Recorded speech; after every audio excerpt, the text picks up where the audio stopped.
Hey, boys and girls, what's going on? Black Avenger, aka the Black Azrael, Lee Sanders here of the RCWR show, coming at you with a special edition for this Wednesday, July 13th, 2016, as we are talking about the first edition of the WWE Cruiserweight Classic Tournament.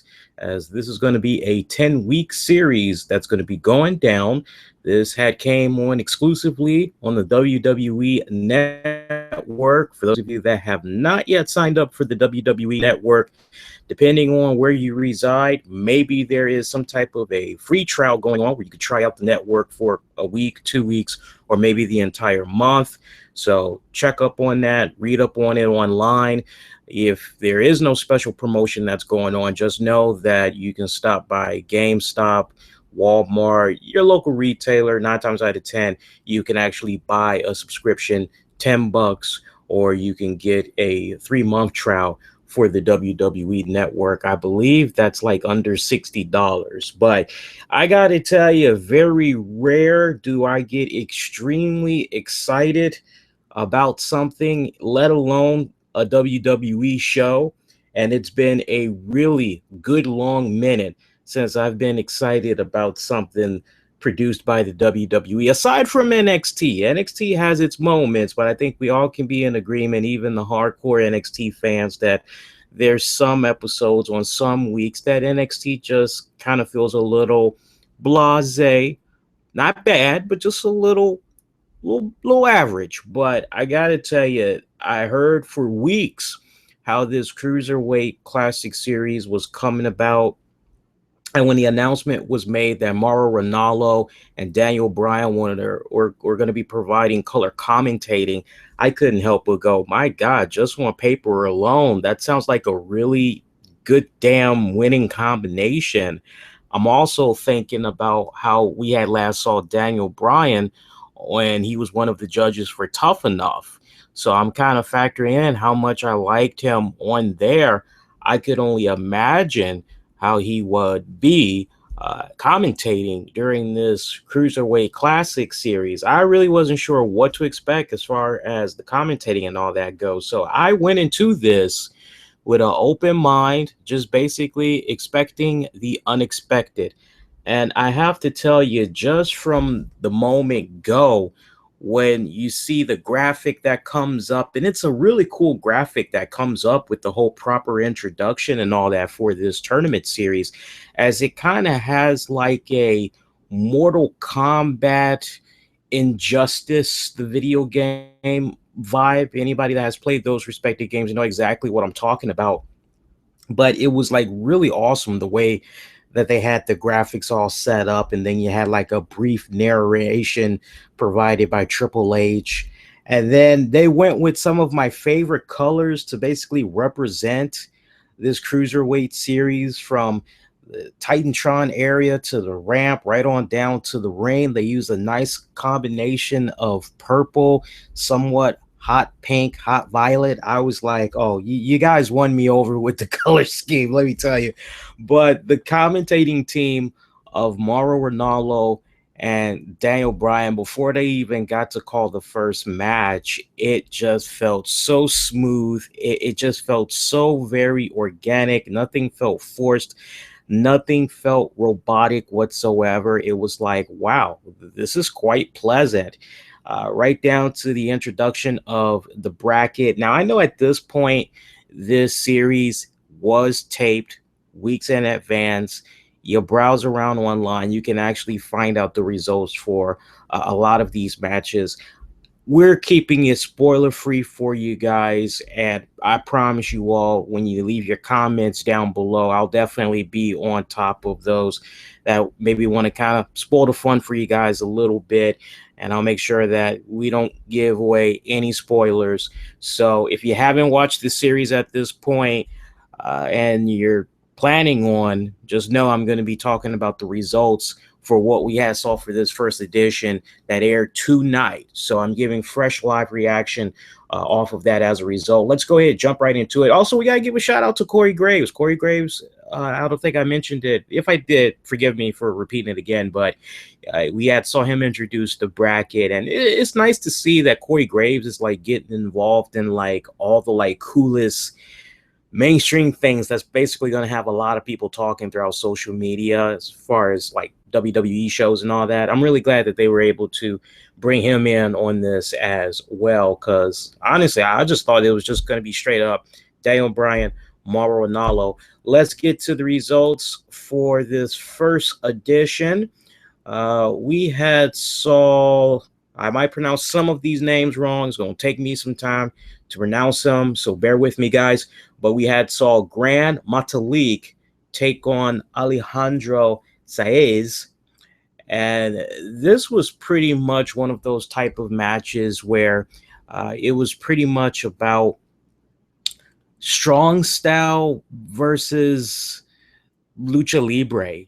Is pretty much how I would really describe this.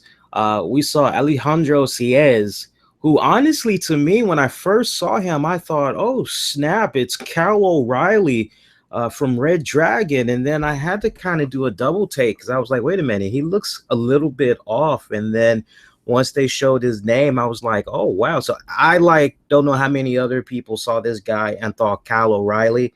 But yeah, when you first look at him at first glance, you got to admit it does look like him. But the story of this particular match, I mean, this was pretty much a short match when it was all said and done.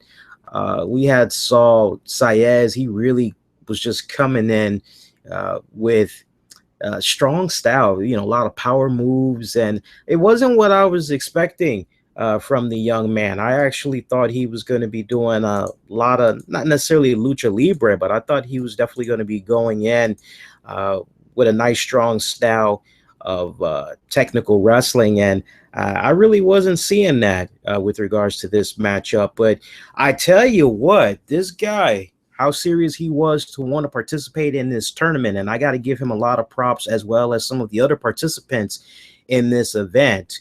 When they had got the opportunity to participate in this tournament, WWE went to some of these guys, and Alejandro was one of those guys. Hey, you think you could drop maybe 30 pounds for us? Because it would really help, give you a lot more cardio, would really do your wonders. You'd look a little bit better on TV. However they pitched it to him, he did it. So when you go and you look at the pictures of him leading up to when he did the tournament, it's a dramatic weight loss that he did, and I definitely got to give him mad props for that. But if I got to be brutally honest, I don't know if, with regards to the particular booking for this match, if they asked him if he could just scale back a bit as far as his offense goes, to basically really try to help sell to Gran Metalik. But that just is really how it came off to me, because I don't like saying anything bad about a wrestler's performance in the ring, but I just really was not that impressed with what I saw from Alejandro. Did solid on the defense as far as countering some moves, but as far as his offense goes, I really didn't see anything that was kind of like, wow. But Gran Metalik, I agree with a lot of the comments that were coming in on social media. A lot of people are like, well, looks like WWE may possibly go there once again. They may have a new Sin Cara or Rey Mysterio. Let's see how this plays out. I wouldn't jump the gun just yet, boys and girls. It's just the first edition. It's the first week. Let's really see how this all pretty much plays out. Closing moments of this match, we saw Saez hit a shooting star press from the apron to the outside. Gran Metalik ended up hitting Fisherman's driver, Kerry Fisherman's driver, pretty much from out of nowhere, get the 3 count. So winner by pinfall, Gran Metalik.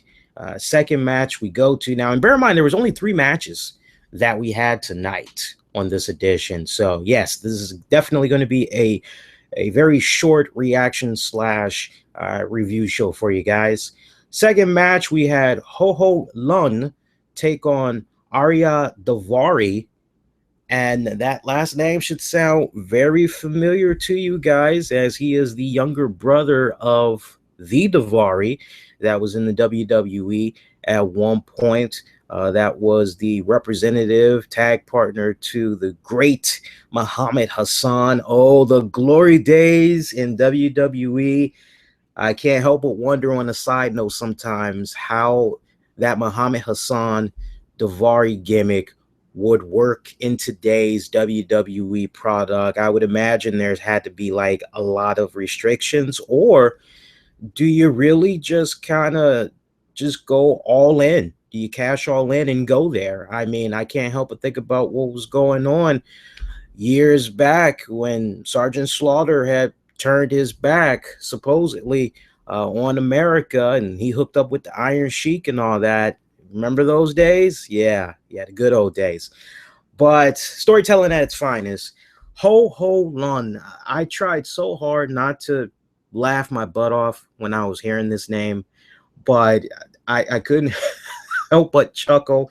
I like how for all of these matches, they tried to take a page out of Ring of Honor as far as a code of honor. And anybody that knows about Ring of Honor, before the match begins, the two opponents, no matter what, they meet face to face, they shake hands, and then the bell rings.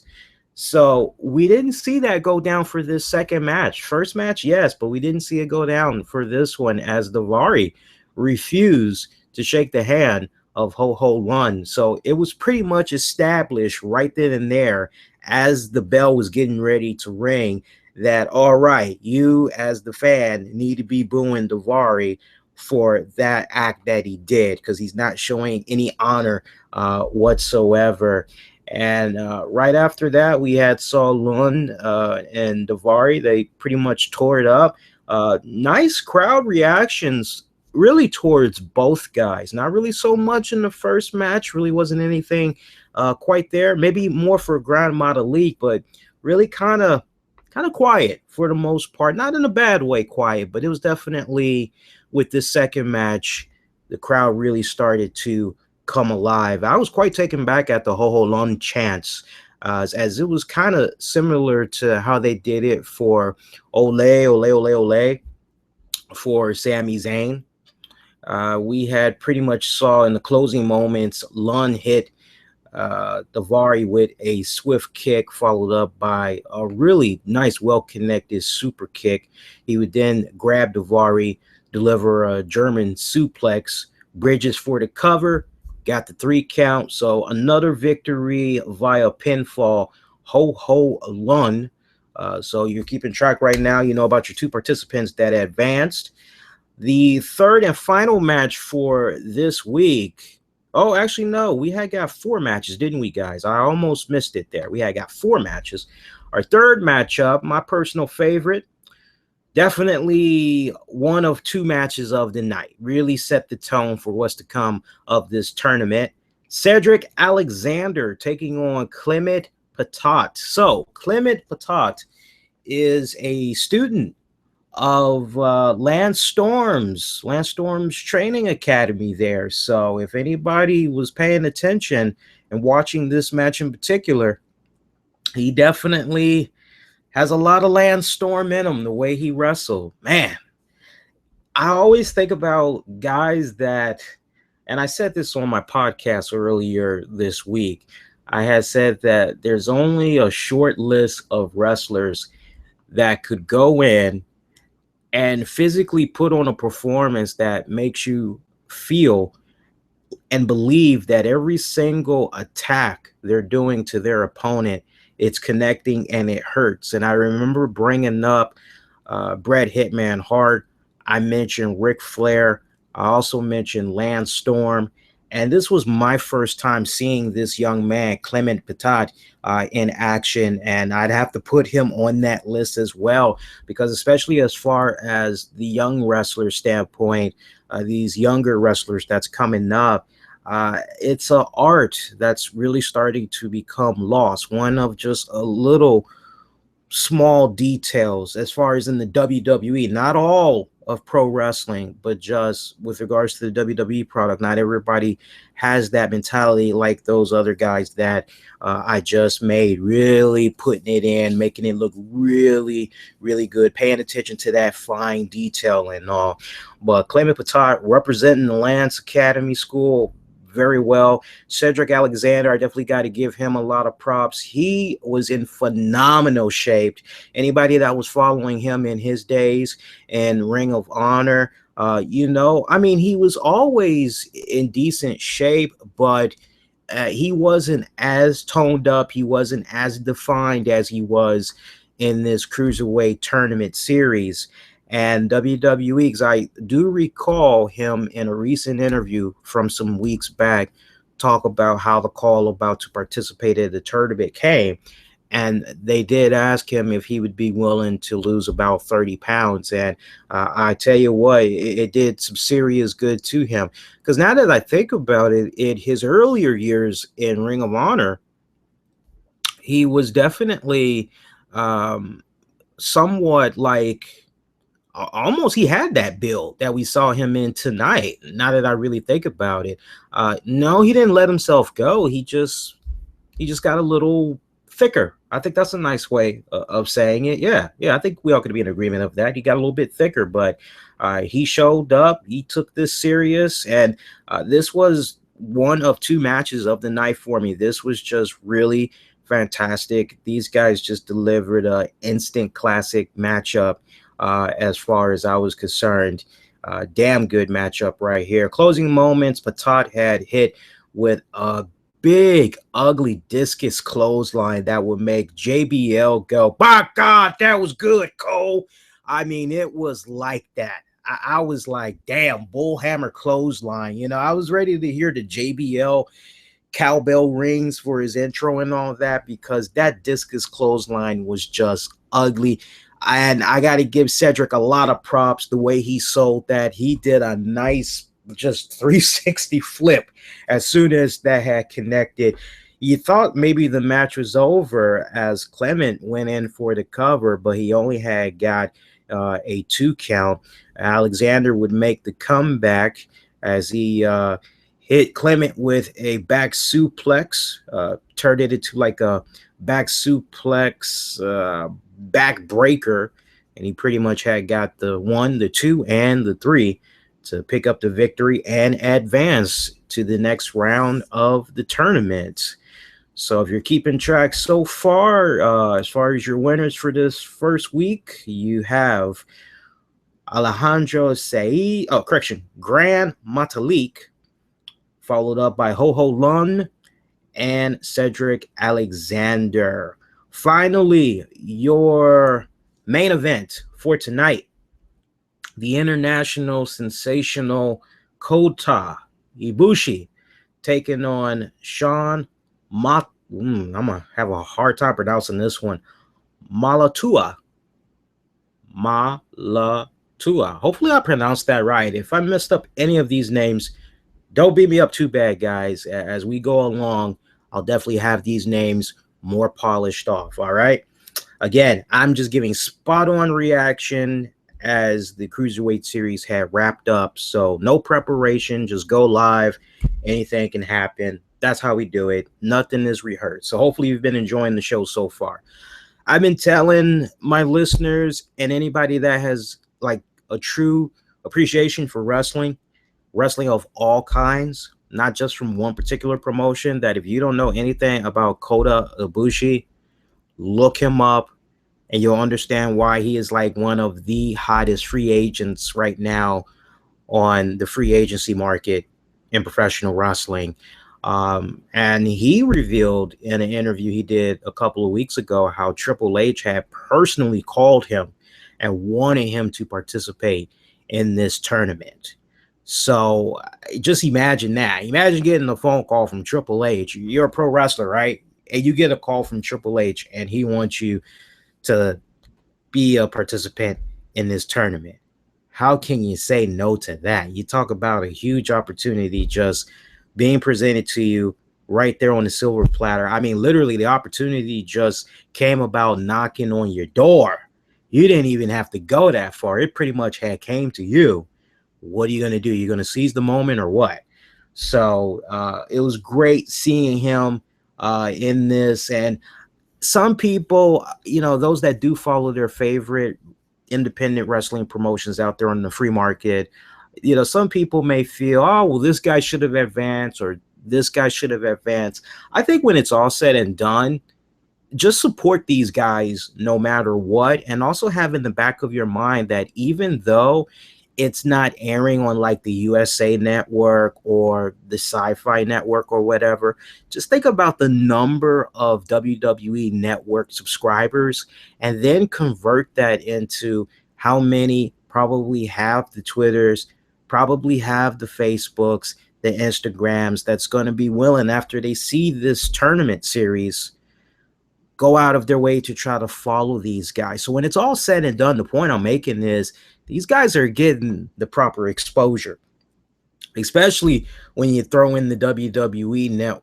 the WWE Network, but I mean, you could throw that in as well, of course, but especially when you throw in the WWE website is what I was trying to say. So it's a win-win situation for all of these guys, win, lose, or draw. So just kind of have that in the back of your head. Sean Maluta is related to Roman Reigns and the Usos, another cousin that we have right there. You could actually kind of tell the resemblance. You actually didn't need Mauro Ranallo and Daniel Bryan to tell you that. You could just kind of look at him, not in a negative way, but you can kind of look at him and go, he seems like he's Samoan. He seems like he might be related to the Anoa family. Well, what's up with that? And sure enough, have we seen the last of this young man?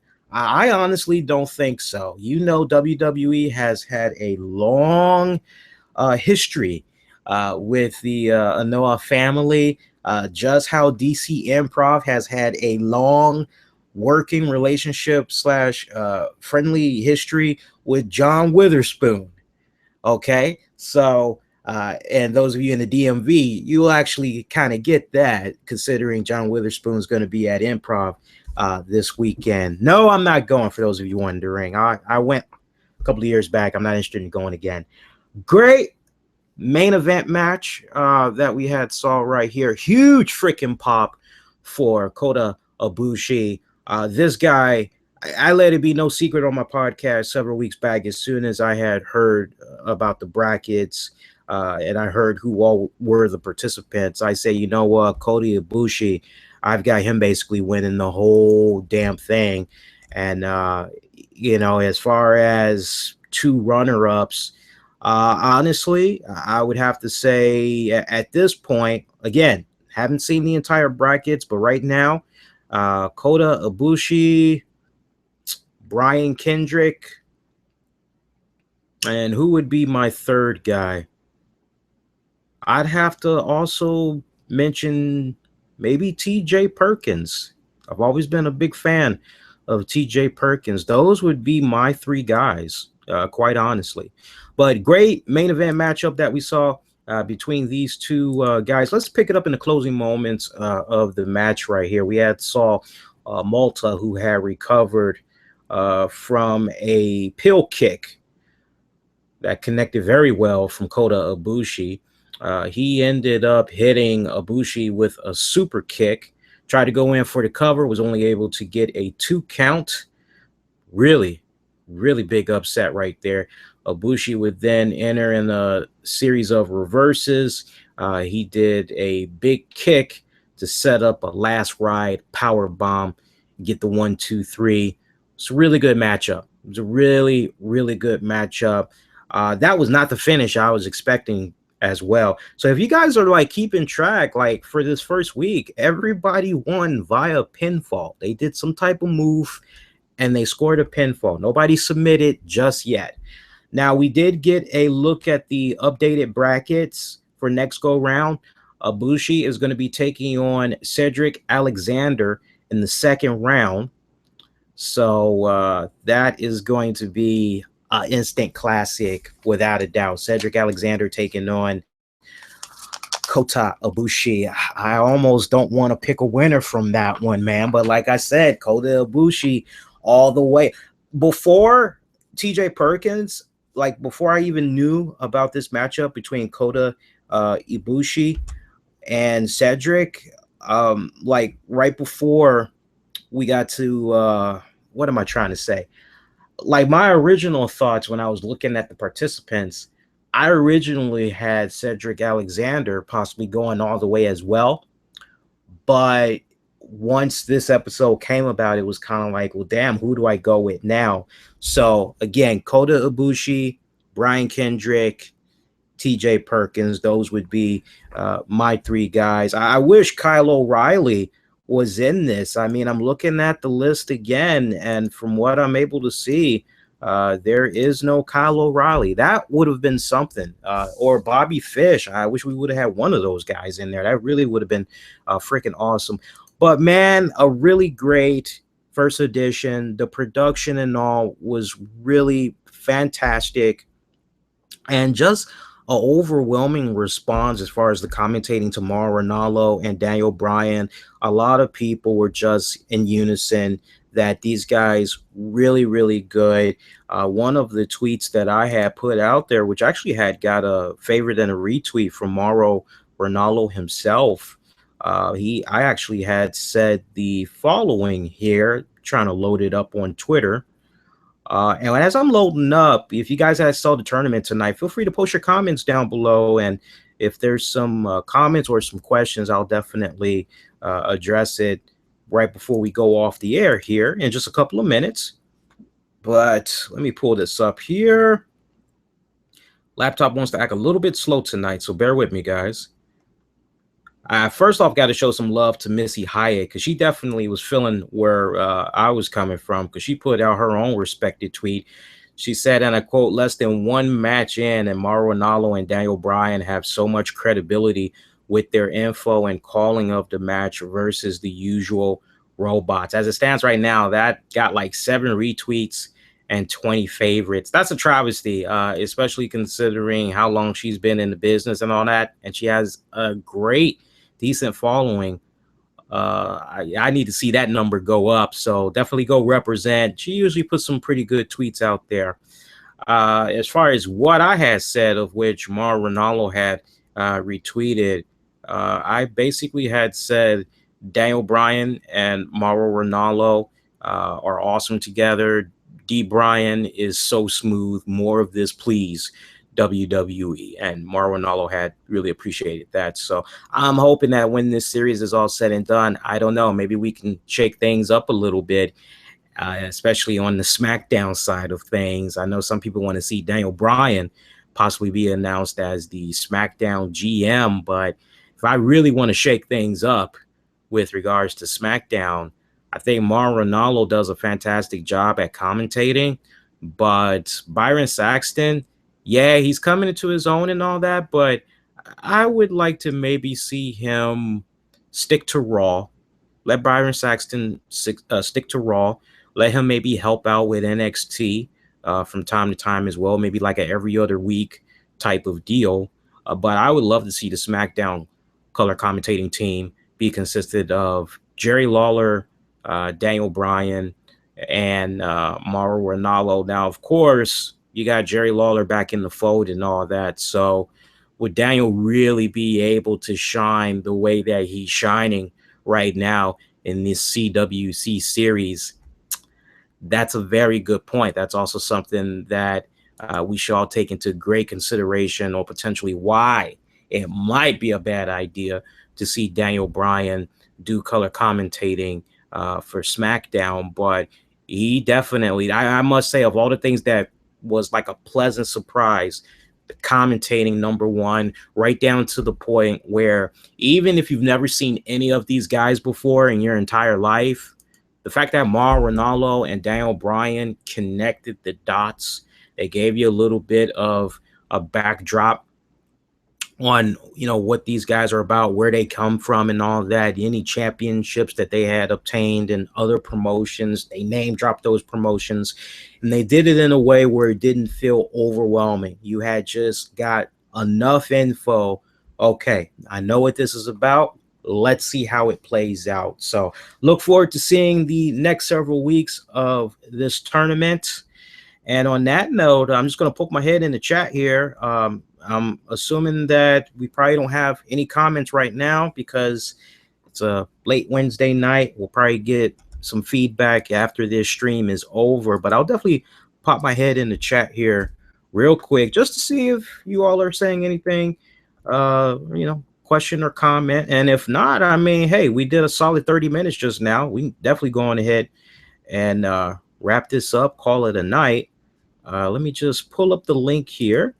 And as I'm pulling up the link, I want to kindly remind you guys that if you like all things wrestling and some stuff mixed in between, make sure you check me out live on Spreaker, Spreaker.com, 10 p.m. Eastern on Tuesday nights, as we have a really, as we do a really solid show for you guys. Again, 10 p.m. Eastern, Tuesday nights on Spreaker.com. And I don't see. Oh, well, we got one comment. Austy. Hey, Austy. How many guys do you see getting an official WWE contract? Honestly, just looking at the list right now, well, we already know Brian Kendrick. He's a trainer for WWE. We already know that, like, he is like officially with the WWE. So that would exclude him off the break. I mean, just for selfish reasons, I really would love to see Kendrick win the whole damn thing because I just feel that he's that damn good. So I'm being a little bit selfish there. But if we were to maybe just kind of have that in the back of our mind, like, who would probably actually get a contract? Honestly, I think Cedric Alexander. I think TJ Perkins, win, lose, or draw, I think TJ Perkins would definitely get a contract. Cedric Alexander, for sure, especially now that he's done with Ring of Honor. Yeah, I put a tweet out. Honestly, I think Cedric Alexander would be a great addition to the main roster right now. And just off the break, I could see him rubbing off very well on Apollo Crews. I don't know why, but when I was watching him tonight, I just kept thinking, like, wow, how good would he be? Because he is a great tag team perfectionist. He is just, God, if you did not see any of his time in ROH, like, try to see if you can find stuff on their website or check out their YouTube channel. But when Cedric Alexander had teamed up with Caprice Coleman, I mean, my God, did they dominate the tag team division there for a good amount of time. They were a tag team for a lot of years before they ended up separating and going on single career paths. But, when you think Edge and Christian, you think the Dudley Boys, you think the Hardy Boys, you definitely, Brian Kendrick, Paul London. In that conversation, you definitely have to put Cedric Alexander and Caprice Coleman.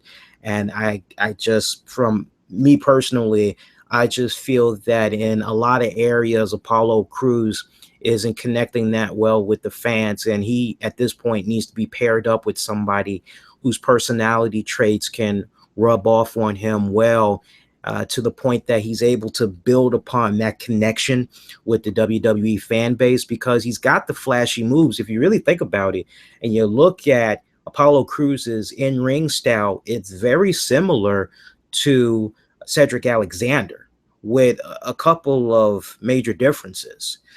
One of those differences is Cedric Alexander is able to make the fans be invested in what he's doing, and he's able to get the reaction out of them right down to the point where if he's in the ring and he's trying to make a serious comeback, he's stomping his foot, he's looking at the crowd and, like, come on, help me out. I need you all's help here. Come on, help me, will me back into this. And the crowd does that. Crews doesn't have that. And he's been on the main roster now for weeks, and it's still not going over well with the WWE fan base. So I can't help but kind of wonder how with how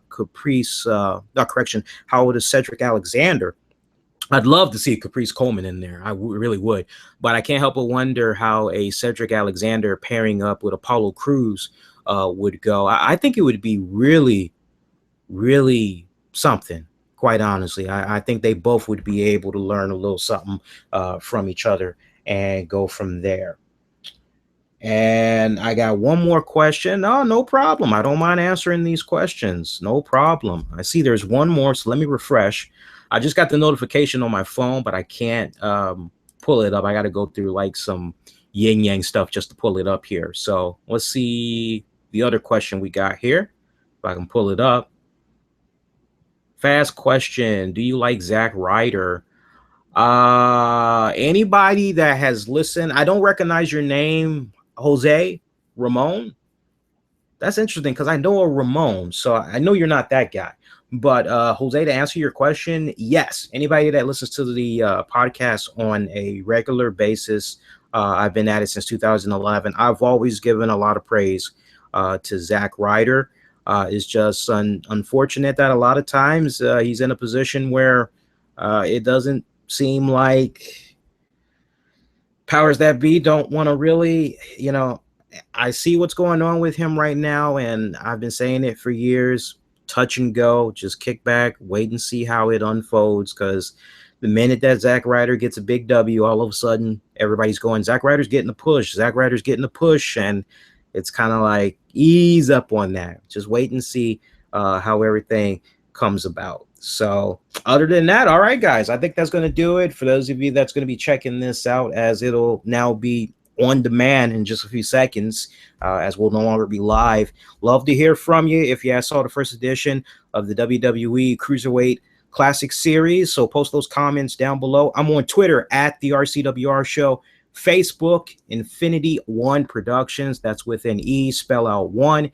Infinity One Productions. First time on the channel, welcome. Love to have you subscribe so you never miss out. Make sure you subscribe to my podcast as well. All the links you need is in the episode description. For those of you that don't have access to it right now, just head on over to Spreaker.com. Look up the RCWR Show. And make sure you hit that subscribe button so you never miss out on new episodes. Tuesday nights, 10 p.m. Eastern on Spreaker.com.